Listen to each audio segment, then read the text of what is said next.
Hello friends, വണ്ടി Chevrolet enjoy ആണ്. Enjoy 2013 model വണ്ടിയാണ്. വണ്ടി എറണാകുളത്തെ വണ്ടിയാണ്. ഇതിൽ കംപ്ലൈൻ്റ് എന്ന് പറഞ്ഞു കഴിഞ്ഞാൽ ക്ലച്ച് നമ്മൾ ഗിയർ ഇടുമ്പോൾ കറക്കുന്ന സൗണ്ട് എന്ന് വെച്ചാൽ ക്ലച്ച് തുമ്പത്താണ് നിൽക്കുന്നത്. ഈ സിലിണ്ടർ പോയൊരു ഫീലിംഗ് ആണ് ഇതിനകത്ത് വരുന്നത്. കസ്റ്റമർ കംപ്ലൈൻ്റ് അതാണ്. അവിടെ നിങ്ങളുടെ ഓടിച്ച് തന്നെയാണ് വന്ന്, റണ്ണിങ്ങിനൊന്നും ഒരു കുഴപ്പമില്ല. പക്ഷേ ഗിയർ ഫസ്റ്റ് റിവേഴ്സ് ഇടുമ്പോൾ കിറക്കുന്നൊരു സൗണ്ട് ഇതിനകത്ത് നല്ലോണം ഫീൽ ചെയ്യുന്നുണ്ട്. അപ്പോൾ നമ്മൾ ഗിയർ ബോക്സ് ഇളക്കിയിട്ടുണ്ട്. അപ്പോൾ ഇളക്കി പുറത്ത് വെച്ചിട്ടുണ്ട്. നോക്കുമ്പോൾ അതിൻ്റെ ക്ലച്ചിൻ്റെ സിലിണ്ടറാണ് കംപ്ലൈൻ്റ് ആയിരിക്കും. സിലിണ്ടർ മൊത്തം ഓയിലടിച്ച് പുറത്ത് തള്ളിയിരിക്കുകയാണ്. അങ്ങനെയാണ് ഈ സൗണ്ട്. എന്ന് വെച്ച് കഴിഞ്ഞാൽ നമ്മൾ കാല് പ്രസ് ചെയ്യുമ്പോൾ പ്രഷർ പ്ലേറ്റ് കറക്റ്റായിട്ട് പ്രസ് ആകാത്തത് കൊണ്ടാണ് ആ സൗണ്ട് കിറക്കെന്ന് പറഞ്ഞ് വന്നുകൊണ്ടിരിക്കുന്നത്. നമുക്ക് കാണിച്ചു തരാം.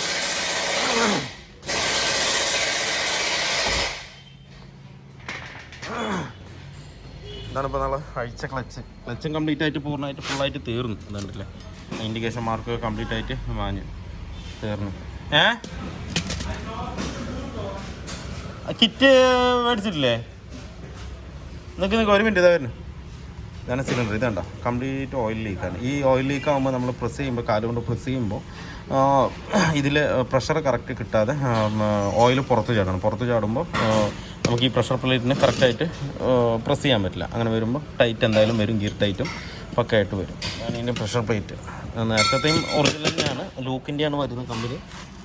ഇതുണ്ട്, ലൂക്കിൻ്റെയാണ്, GMൻ്റെ ഒറിജിനൽ പാർട്സ് തന്നെയാണ് ഇതിനകത്ത് കിടക്കുന്നത്. നമ്മളിപ്പോൾ എടുത്തിരിക്കുന്നതും അതേപോലെ ഒറിജിനൽ GMൻ്റെ പാർട്സ് തന്നെയാണ് ഇതിനകത്ത് എടുത്തിരിക്കുന്നത്. ക്ലച്ച് സിലിണ്ടറും അതുപോലെ തന്നെ പ്രഷർ പ്ലേറ്റും എല്ലാം. ഇതായിരുന്നു മെയിനായിട്ട് കംപ്ലയിൻറ്റ്. അത് മാത്രമല്ല, ഇതിൽ വേറൊരു കംപ്ലയിൻ്റ് എന്ന് പറഞ്ഞു കഴിഞ്ഞാൽ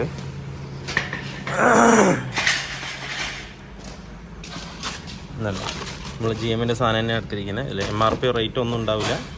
അതൊക്കെ അവർ കട്ട് ചെയ്തിട്ടായിരിക്കും നമുക്ക് തരുന്നത്. ഈ ഭാഗത്താണ് MRP കംപ്ലീറ്റും കട്ട് ചെയ്ത് കളയുന്നത്. ക്ലച്ച് സിലിണ്ടർ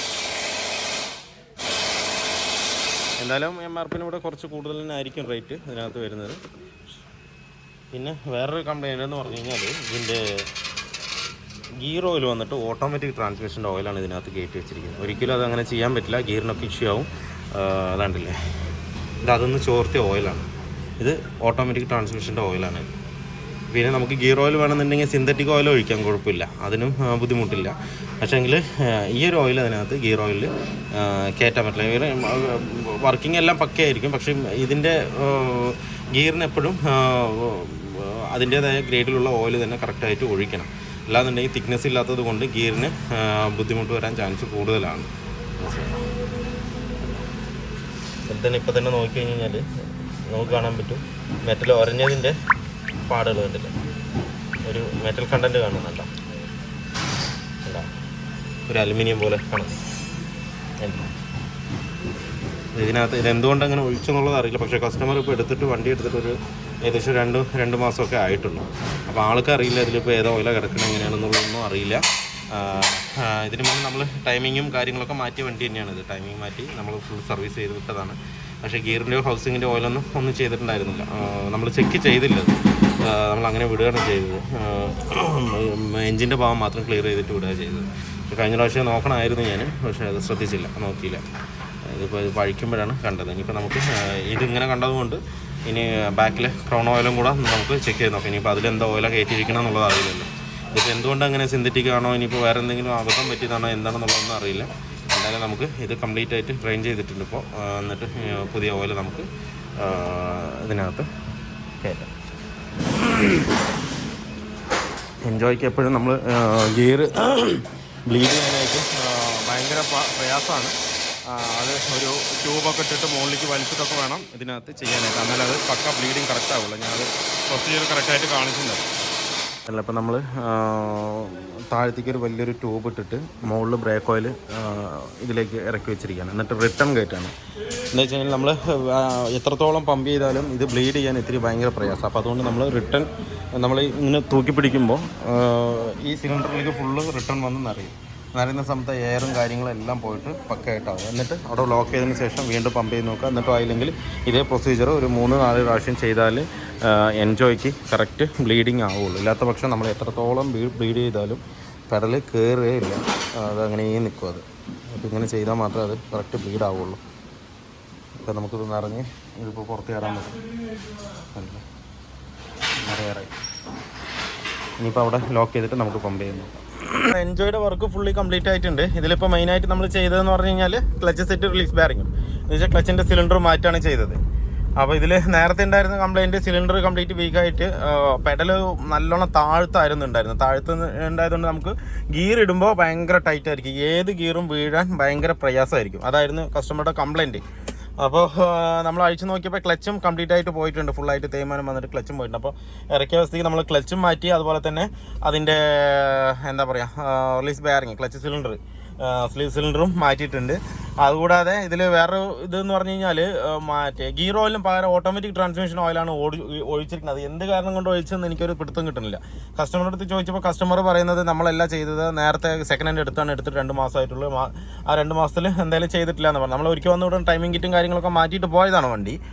പക്ഷേ അന്ന് ഞാൻ ഗിയർ ഓയിലിൻ്റെ കാര്യം ഞാൻ ചെക്ക് ചെയ്തില്ല, അതങ്ങനെ വിടുകയാണ് ചെയ്തത്. അതിന് ശേഷം ഇപ്പോൾ ഗിയറിൻ്റെ ക്ലച്ചിൻ്റെ പ്രശ്നം കൊണ്ട് വന്നപ്പോഴാണ് ഞാൻ അഴിക്കുമ്പോഴാണ് നോക്കുന്നത് തന്നെ മൊത്തം നമ്മുടെ ഓട്ടോമാറ്റിക് ട്രാൻസ്മിഷൻ്റെ ഓയിലാണ് ഇതിനകത്ത് കയറ്റിയിരിക്കുന്നത്. അത് കംപ്ലീറ്റ് ആയിട്ട് നമ്മൾ ഊറ്റിയിട്ട് സാധാരണ നമ്മൾ നോർമൽ ഗിയർ ഓയിൽ ഇതിനകത്ത് മിക്സ് ചെയ്തിട്ട്, പിന്നെ നമ്മൾ സിന്തറ്റിക് ഓയിൽ ഒഴിക്കും ഗിയർ ഓയിൽ, അത് കുഴപ്പമില്ല, കുറച്ച് തിക്നെസ് കമ്മിയാണെന്നുണ്ടെങ്കിലും അത് ലൈഫുണ്ട്, ഗിയറിന് നല്ല സ്മൂത്ത് ഉണ്ടാവും, നമുക്ക് ഒഴിക്കുന്നതുകൊണ്ട് കുഴപ്പമില്ല. പക്ഷേങ്കിൽ ഇത് എന്തുകൊണ്ട് ഓട്ടോമാറ്റിക് ട്രാൻസ്മിഷൻ ഒഴിച്ചു എന്നുള്ളതാണ് പിടുത്തം കിട്ടാത്തത്.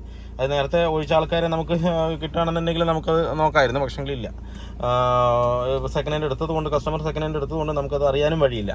അപ്പോൾ നമ്മളിതിൽ കംപ്ലീറ്റ് ചെയ്തിട്ടുണ്ട്. പിന്നെ ഇതിൻ്റെ ബ്ലീഡിംഗ് എന്ന് പറയുന്നത് പല ആൾക്കാരും വിളിച്ച് ചോദിക്കാറുണ്ട്, മെക്കാനിക്കൽ പരമായിട്ടും പല വർക്ക്ഷോപ്പിൽ നിന്നാണെന്നുണ്ടെങ്കിലും ഇതിൻ്റെ ബ്ലീഡിംഗ് എങ്ങനെ ചെയ്യണം, ബ്ലീഡിംഗ് എങ്ങനെയാണെന്ന് ചോദിച്ചിട്ട് ഒരുപാട് ആൾക്കാർ വിളിക്കാറുണ്ട്. ഇപ്പോൾ നമ്മുടെ ഇവിടെ നിന്നാണെന്നുണ്ടെങ്കിൽ ശരി, ഇനിയിപ്പോൾ പുറത്തുള്ള ആൾക്കാർ ഹിന്ദിയിൽ സംസാരിക്കുന്ന ആൾക്കാരെല്ലാം ശരി, ഹിന്ദിയിൽ സംസാരിച്ചാൽ നമുക്ക് വലിയ പിടുത്തില്ല, എങ്കിലും നമ്മൾ ഒപ്പിച്ച് പറഞ്ഞു കൊടുക്കും കാര്യങ്ങൾ എന്താണെന്ന് വെച്ച് കഴിഞ്ഞാൽ. ഇതിലിപ്പോൾ ശരിക്കും പറഞ്ഞാൽ ബ്ലീഡ് ചെയ്യേണ്ടത് നമ്മൾ ഒന്ന് എന്താ പറയുക ഫുള്ളായി തുറന്നു വിട്ടതിന് ശേഷം നമുക്ക് മറ്റേ വെള്ളത്തിൻ്റെ ട്യൂബ് പോലത്തെ ഒരു ട്യൂബിൽ ഓയിൽ നമ്മൾ ഇത്തിരി ഹൈറ്റിൽ പൊക്കി വെച്ചിട്ട് ഫുള്ളായി തുറന്നു വിട്ടിട്ട് ഫുള്ളായിട്ട് അങ്ങനെ കയറ്റണം.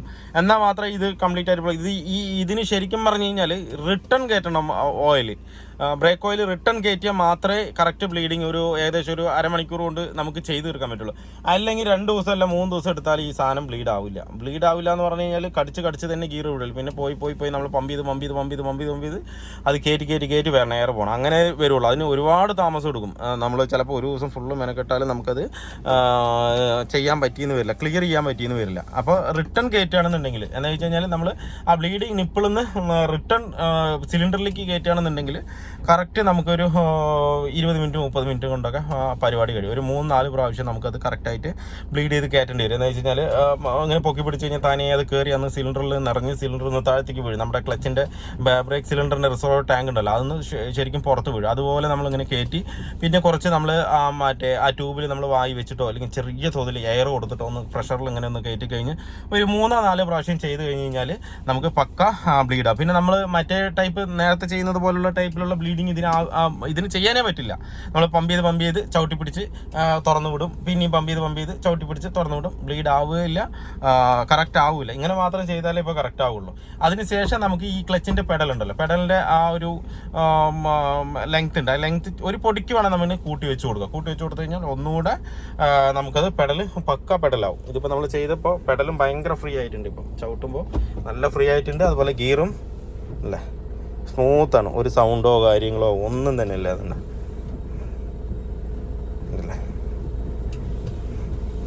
റിവേഴ്സ് ആണെങ്കിലും റിവേഴ്സിലാണ് കൂടുതലും എല്ലാ വണ്ടിക്കും കടി വരിക. ഇത് തന്നെ റിവേഴ്സ് ഉണ്ടോ, നൈസായിട്ട് വീഴും.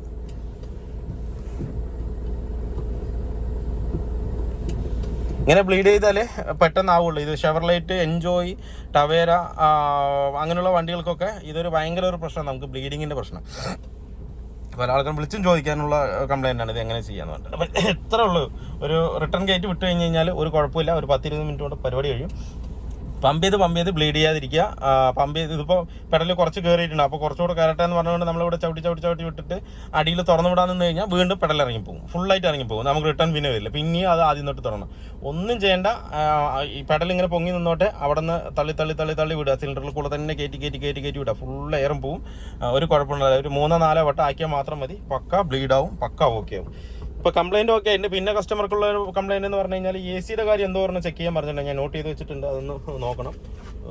അതെന്താണെന്നുള്ളത് നോക്കിയിട്ട് അതൊന്ന് ചെയ്ത് കൊടുക്കണം. പിന്നെ സ്റ്റിയറിംഗ് ഫുൾ ഒടിച്ചിട്ട് നമ്മൾ ഫ്രണ്ടിലേക്ക് എടുക്കുമ്പോൾ ബാക്കിലേക്ക് എടുക്കുമ്പോഴാണ് ഒരു കുറന്ന് പറയുന്ന സൗണ്ട് ഉണ്ട്. ആ സൗണ്ട് കിട്ടുന്നുണ്ട്, അത് എവിടെയോ മുട്ടുന്നുണ്ട്. സാധനം ടയർ എവിടെയോ മുട്ടുന്ന ഫീലാണ് കിട്ടുന്നത്. അതെന്താണെന്ന് നോക്കിയിട്ട് നമുക്ക് അതും ഒന്ന് ക്ലിയർ ചെയ്ത് കൊടുക്കാം. പിന്നെ ഓടോടെ കുറച്ചും കൂടെ പെഡൽ കയറും. ഇപ്പോഴും ഒരു പൊടിക്ക് തുമ്പത്താണെന്നുണ്ടെങ്കിലും നമുക്ക് കുറച്ച് ബാക്ക് എടുത്തു കഴിഞ്ഞാൽ പെട്ടെന്ന് തന്നെ വണ്ടി നീങ്ങും.